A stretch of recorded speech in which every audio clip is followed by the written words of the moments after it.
Hi, friends. I was really hoping to give you an update from Ron Pierce, and I think that'll happen next week. But in the meantime, I'm going to give you an update directly from Moira Camp. So if you know, last week I actually got a chance to post a video with Jonathan McCrease.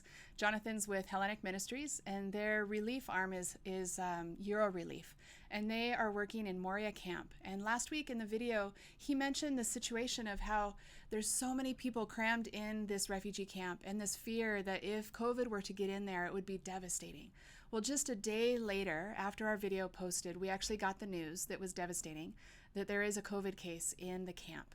And so what I wanted to do today is just give you a brief update of what we've heard so far so that you're up to speed on what's happening. We know a number of you have been writing in and checking in and praying, and we want to say thank you for that. So we want to make sure you have the most current news. So I had a chance to speak with Jonathan today, and here's what he said so far. First and foremost, he was there on Friday, so just a couple days ago. And he said his team is doing well. Their attitudes are up. Their spirits are high. They feel ready for the challenges ahead of them. But I would say we still need to continue to pray for that team. He just wants us to know that what he's sharing with me and also what's on the news is that currently there's around 2,000 people who have been tested. And out of those 2,000, about 35, actually 35 currently, have been tested positive. And so out of the 2,000 people, 35 have been tested positive. They've been sent to a place where they can isolate and they can recover. The good news in that is only one of those 35 actually are showing any kind of symptoms. And so that's really, really good news.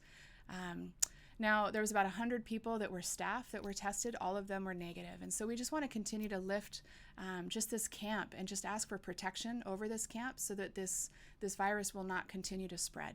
Now, as I asked Jonathan, how can we as a church be praying with you? This is what he shared.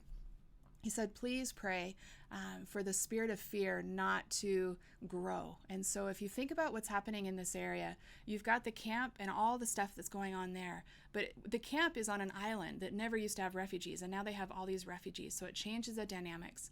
And it's one of those things that people can just get so afraid. And through the media and through conversations, through political decisions, so many things can happen that would really impact the refugees' lives. And so we want to pray against the spirit of fear.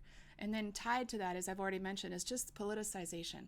There is this situation happening right now. It's unfolding. If you watch the news, you'll actually see, along what's happening in the camp, if you go to the news in terms of what's happening between Turkey and Greece and Cyprus, all the countries that are in the Mediterranean, there's this massive tension that's starting to unfold.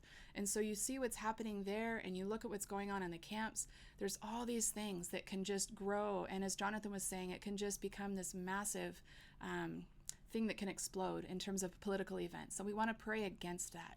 We just want to pray for peace and, again, against the spirit of fear. And so if you would continue to pray for the people who live in the camps, who are dealing with this, for all those that are working to help people stay safe, that would be incredible. Thank you so very much.